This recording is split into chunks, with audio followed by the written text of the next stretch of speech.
Alright, since I spent the last few videos complaining about stuff, how about I talk about something that I actually like? Wait, what did I even do? Streets of Rogue is a game that takes place in a building. Which, yeah. The game is split up into levels, and each of these levels is simply a floor of a single massive tower block. You are part of a rebel alliance to replace the mayor because he, kinda sucks. Ascend the spire, reach his floor at the very top, and slay the spire, and become the mayor yourself because surely you can do better, right? Everything that you do in this game, from donating drugs to office drones, from freeing zombies from captivity, is all part of your campaign to get elected.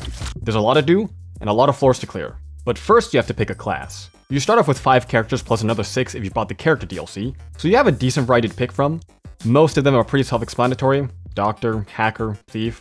You can probably guess what their playstyles are like, their strengths and weaknesses. Then you have the Slum Dweller. You start off with nothing save for a bottle of booze that replenishes 15 HP, so make sure you go dumpster diving on your way up.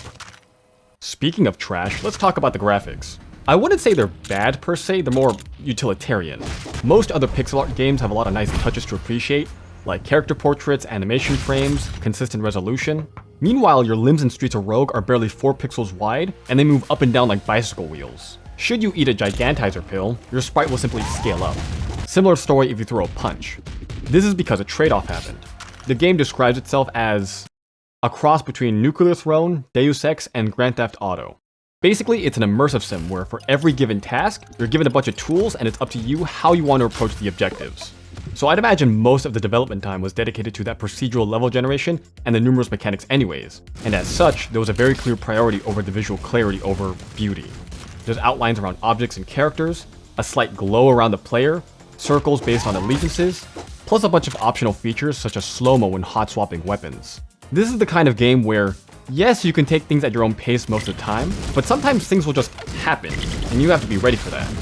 Not to say things can't be better. In fact, you might be wondering why I didn't wait until the sequel came out. Because, yeah, it has a lot going for it. It certainly looks a lot better. You're now in a car-dependent urban utopia. I might not ever think about the original ever again once it comes out. But for the purists out there who insist that roguelike is a strict definition requiring not just randomization and permadeath, but proper dungeon crawling and actually procedurally generated dungeons, Streets of Rogue 2 may not fit that bill by the virtue of it being an open world game. Unless you count this whole island as just one big dungeon. Although it's kind of funny how the definition of a roguelike, light L's, has expanded so much over the decades. Could Mini Motorways count as a roguelite? But Streets of Rogue 1 absolutely fits that stricter criteria. Only instead of looting chests for potions, you're breaking into people's houses to steal their peanut butter. Do you guys seriously only have condiments in your fridges? How embarrassing. You take what you can get here because you're always a generator explosion away from death. And let's be real, immersive sims can be a pretty intimidating genre to get into. They have a notoriety of just forcing you to figure out stuff in the field, so to speak. Going back to other roguelikes, a lot of the synergies can be understood rather quickly, and you're more able to understand the general game state. It's going to take a lot longer with Streets of Rogue because a lot of things just won't make sense until you see it from the other side. You're not going to know what the friend of the family perk is good for until you get harassed by the family yourself later into the game. Couple that with a time to kill comparable to Noita and yeah. This is the game's greatest strength and weakness. It is a lot of fun with the amount of flexibility you have with all the tools at your disposal, and thanks to the roguelike nature of the game, you're always kept on your toes.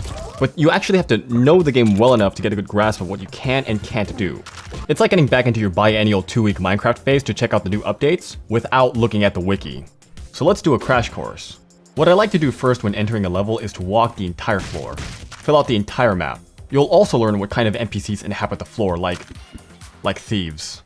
But now that we have the map filled out, you can teleport directly to your objectives, plus you'll see optional quest givers, vending machines, bartenders, shopkeepers, chests, safes, and the real-time location of every drug dealer on the level. This is useful if you're playing investment banker and need to avoid withdrawal symptoms. 15 bucks for a pack of cigarettes, oh my god. Otherwise, let's focus on the objectives. More often than not, the mission in question requires you to break into a place and loot a chest or a safe. In fact, a lot of buildings have a chest or a safe under protection, which you can get past by simply, sneaking right through. Your footsteps don't make any noise. The buildings that contain the actual objectives tend to be bigger with more security features. So unless you're incredibly lucky, getting caught is almost inevitable, or outright impossible if the item in question is on somebody, or if it's in plain view of the building owners. That, or you can just play as the thief. Equip your cardboard box and just hit right click. Or just go ninja and just stab them. The doctor can do one better because their chloroform can instantly knock people out. Or don't even bother with stealth and just start blasting. Either as a human or a robot or, Hell, just use yourself. Some classes start with a friend phone handy. It's like a portable summoning spell, so you can deal with their goons with your own goon squad. If you don't want to use chloroform, and you want an even more pacifist character, the shopkeeper can just straight up haggle the keys off of them. Or just make the run as comedian. If you're Jokesland, they'll also just hand over stuff to you in the same way that British hospitals handed over the backdoor keys to Jimmy Savile. That's the real art of the deal. But again, keep in mind that violence can and will always break out. There's no equivalent of you just stacking bison steak and becoming a tank. And sometimes you will have a neutralize somebody mission. Although, sometimes threatening them does work, but still, keep a shotgun handy. Outside of guns and melee weapons, you also have throwable weapons like shurikens, banana peels, and of course the venerable rock. I'm honestly not a fan of them because you can't just refill them at an ammo dispenser, nor are they as common as melee weapons, so it's hard to scavenge for more. With that said, things change if you have certain medication on hand. You take what you can get, because of course as you continue, the dangers only increase as you progress. From the second floor onwards, there's a third gang you must be careful of. The police. You might come across their stations that have jail cells. Ironic, considering that they use constant non-lethal weapons on you until you're dead. If they see a fight go down, they'll go for whoever threw the first punch, which might help you get out of an unfavorable fight, unless if they're a building owner or a security guard.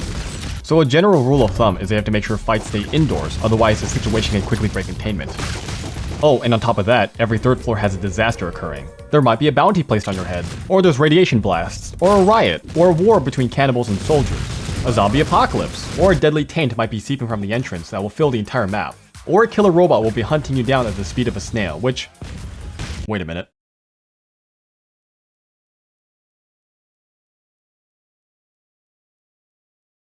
Ah, so the developer is from Los Angeles. Okay, that tracks. It's pretty clear Matt Dabrowski took inspiration from this game by simply looking out of his window.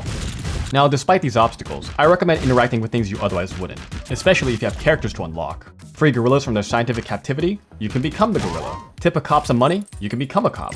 Lobby the government to become the government. If you purchase enough slaves, now you can acquire the slaves. Okay, you know what? Forget about the friend phone. This guy is the real team building expert. You can capture building owners, have them kill the other building owners, and then have them walk past a deadly laser for you. With some encouragement. It's just like Pikmin. There's a chance they might rebel, which is a shame for them because the helmets you put on them don't like it when they stray too far. In fact, you can make them explode on command. Some of these interactions are mandatory depending on the class you play because each one has a specific big quest. The slum dweller has to dump $750 into an ATM before the mayor's floor. Somehow, if you're part of one of the gangs, then you have the turf war on your hands. Doctors have to keep human murders at a minimum. Firefighters have to keep wall murders at a minimum against the populace who have spontaneous arsonist tendencies. You can also live out your fantasies of delivering Uber Eats, although this time it's on roller skates. And the bouncer's on a perpetual escort quest with a musician that sometimes need to use the restroom, or visit a drug dealer, or also get you some stuff. Okay. Technically the big quest is completely optional, but they really aren't. Listen, if Al Capone couldn't escape the IRS, neither can you. Plus, completing all those quests all the way up to the mayor's floor gives you massive meta progression bonuses. We'll get there when we get there. But after that, we leave the slums for good and we enter the city of industry. It is a lot like the slums except everything's red and you need to watch your step.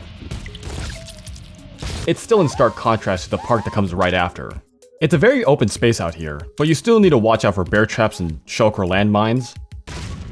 If you were wondering what those cool with cannibals perks was for, well, here you go. These are not the cannibals that you need to be looking out for. The ones hiding in the bushes are. Sometimes soldiers will have camps sitting out here, and you might remember how they attack cannibals on sight. In fact, you might quickly learn that the red and blue turf war is far from the only conflict on this planet of the apes. You should definitely try to remember that if you're playing as the gorilla yourself. You should also know that the masquerade has been broken a long time ago. If you see a vampire running towards you, you need to run. The levels also seem to come in pairs.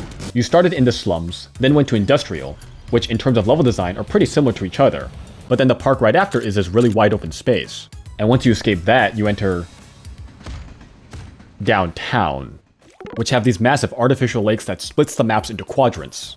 The good news is that there's no cannibals in sight. The bad news is that there's no cannibals in sight. So you'll never know which manholes will actually have because the manhole covers don't vibrate like the bushes did. You might develop an instinct to swing whenever you walk by one. You will also notice upper crust folks walking around.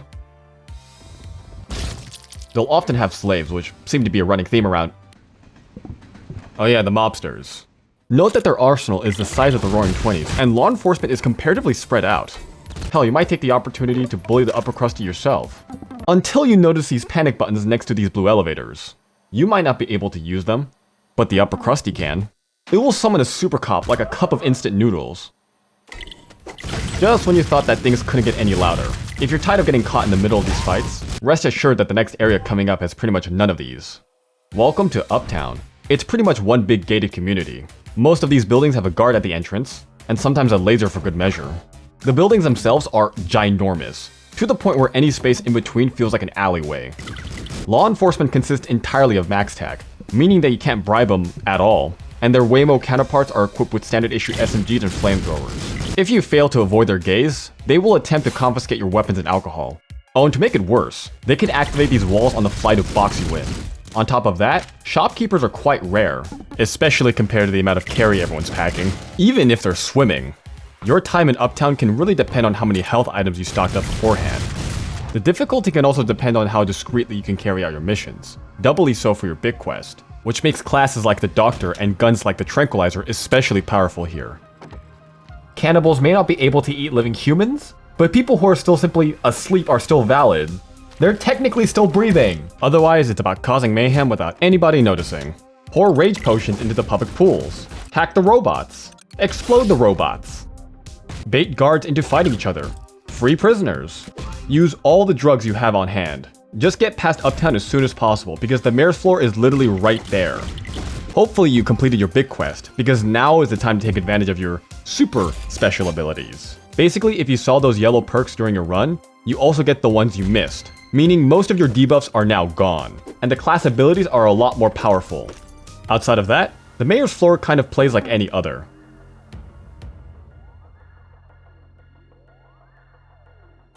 But to actually become the mayor yourself requires the mayor's hat. Since you got here with your entire arsenal, you might be thinking of using it now. Or, if he's in a building, giving him a dose of the good stuff. Alternatively, you might be checking your electability stat right now. Or trying to remember if you donated enough, funds to your campaign. You can also acquire a visitor's pass so you can get close enough to, You can also break into his front office to get his unredacted Epstein files, which are actually audio logs that you can play on the nearest turntables.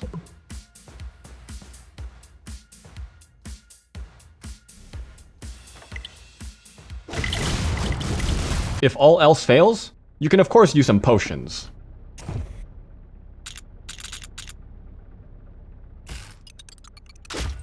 And it's done.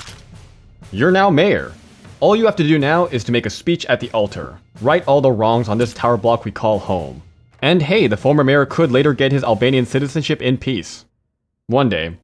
If I let him. And, okay, you are asking a good question there. I mean, setting aside, that. What exactly were those objectives back there? Why did we have to kill that guy? Whose will does this belong to? What's on those hard drives? And okay, what exactly is the use of this signed baseball ball? Luthen Rail was more principled than this, so unsurprisingly your leadership was not up to snuff. It is a clever way to maintain continuity across your runs instead of the moon popping back into existence. But in case you're wondering, no, you cannot break the cycle. Unless there's a bottomless pit nearby. Yeah, this might be called a bad ending, but frankly I'm tired of speeches. And that's Streets of Rogue. I've played this game so many times that gassing a casino is routine. You can customize your next run with a few mutators in case you felt that there were too few rocket launchers. You of course also have your super special abilities. Basically it lets you play the entire game like it's the mayor's floor, although I usually don't play them because they often make the game a little too easy. Thieves can pickpocket people from any direction. Slum dwellers become upper crusty who are automatically above the law. Super cops can arrest whoever they want without any XP loss.